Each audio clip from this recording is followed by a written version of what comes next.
Good morning students. In 201 what we are doing now? We are going through the poem The Olive Tree. Olive Tree के बारे में हम discuss कर रहे थे. मैंने आपको इंट्रोडक्टरी में प्रीवियस लेक्चर में क्या बताया. अभी we have already gone through the poem.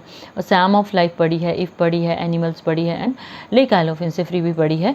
उनमें से दो पोइम्स सबसे ज़्यादा इंपॉर्टेंट है. अगर मोस्ट इंपॉर्टेंट की बात करें, first poem Sam of life and if, ठीक है. तो उनको कोरिलेट करके जो है वो मैंने इंट्रोडक्टरी में भी आपको कहा था कि व्हाट इज़ इट, ये जो चीज़ें, जो पोइम्स या जो आपके स्टोरीज़ या जो ऐसे आपके सिलेबस में डाले जाते हैं टीनेजर्स के, they are with a motive to motivate you to struggle in your life. जीवन में संघर्ष के लिए हमें वो प्रेरित करते हैं, मोटिवेट करते हैं. तो today will go through the poem directly because introductory मैंने आपको ऑलरेडी सेंड किया है डिटेल्स में. Nobody knows how long it takes to kill an olive. If you have to cut, you have to hack a olive tree. एक olive tree को आपने काटना है. Nobody knows, there is not even a single person जिसको ये पता है that how long it takes to kill an olive tree. एक ओलिव ट्री को जड़ से ख़त्म करने के लिए कितना वक्त लगता है. इंट्रोडक्टरी में क्या पढ़ा कि जड़ से कभी ख़त्म ही नहीं होता. सदियों के बाद भी अगर इसकी रूट्स कहीं अंदर रह जाएंगी ना, बिल्कुल अंदर ही होंगी, ऊपर से जला देंगे, जो मर्जी करेंगे, अंदर से भी ज़मीन के अंदर से वो रूट जो है कभी ना कभी वो बाहर आ जाती है. ड्रॉट, लैक ऑफ रेन्स, सूखा.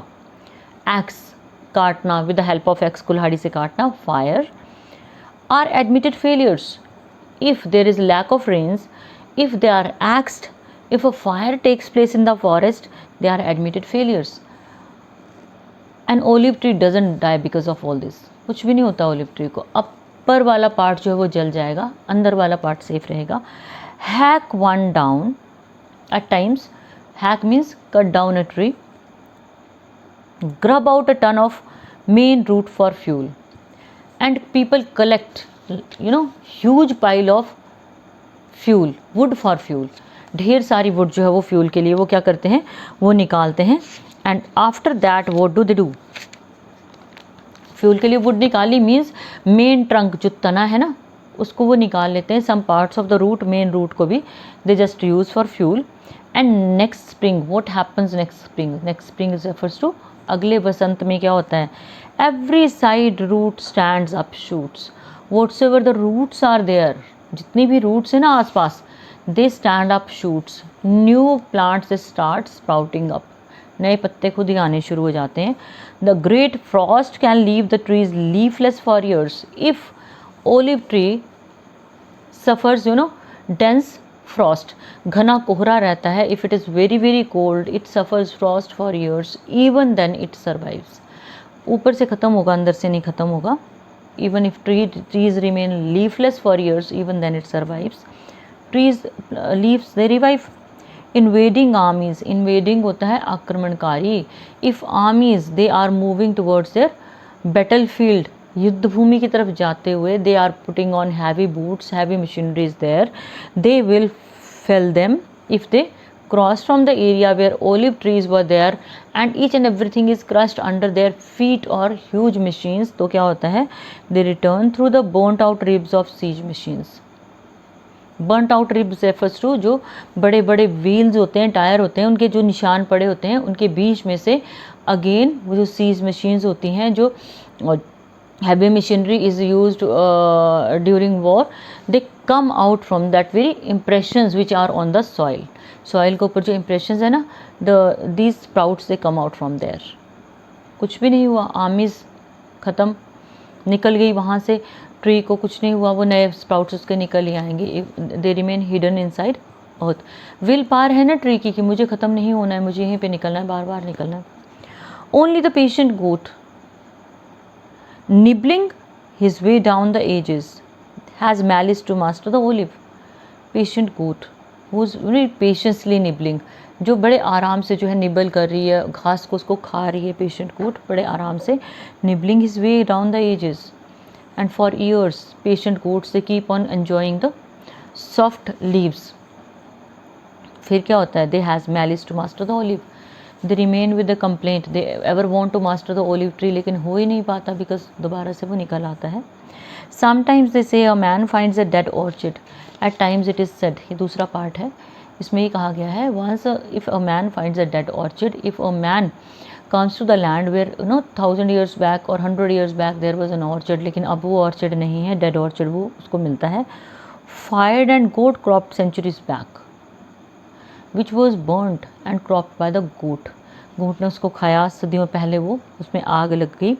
He settles and fences. He settles there. He decides to live there and fencing वो कर लेता है चारों तरफ से, उसको protective wall वो बना देता है. And stumps revive. Slowly what happens? The stumps, the remains of the olive tree, they start reviving slowly, steadily. His grandchildren's family prosper by the arduous oil pressing trade. और जिसको grandchildren की family है ना, it prosperous, वो समृद्ध होती है. Why?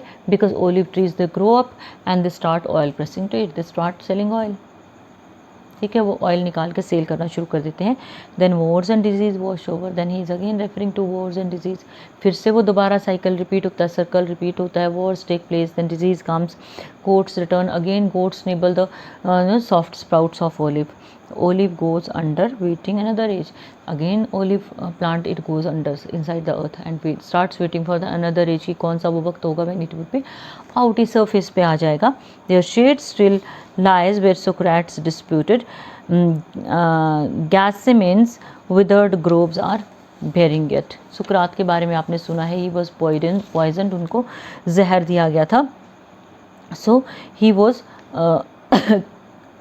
he died by drinking hemlock. Hemlock एक प्लांट का ही जहर होता है, वो दिया गया था.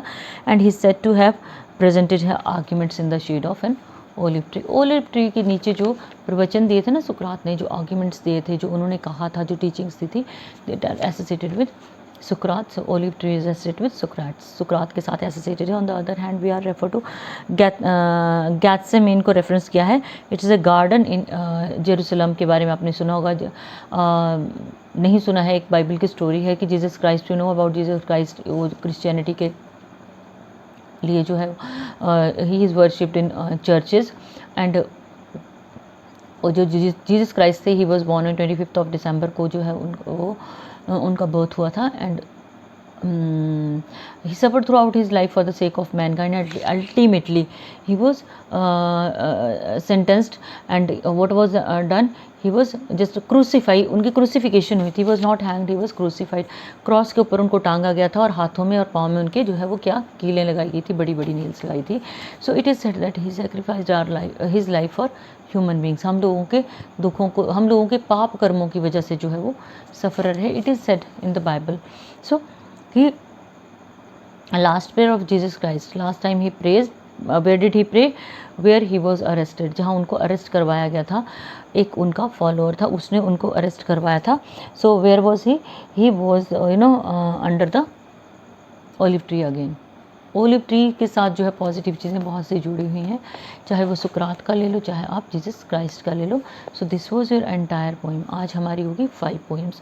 सो what you have to do, just prepare reading comprehension, go through the questions which are very very important. एक समरी का क्वेश्चन आप प्रिपेयर करोगे, उसके साथ what else will you do, comment on the theme of the poem और olive tree as a nature poem. Almost same ही है ये. And themes in the poem, multiple themes in the poem I have to discuss. अगर summary प्रिपेयर करनी है तो आप वैसे करोगे. And in next video what will we do, I will send you noun verb formation, कि नाउन और वर्ब की फॉर्मेशन आपने किस तरह से करनी है. No next, not next, I won't send you in the next. We will go through one essay, more than 100 million women are missing. We'll go through that very essay. थोड़ा सा introductory आप देख लेना. It would help you to understand the concept of the essay. So good day.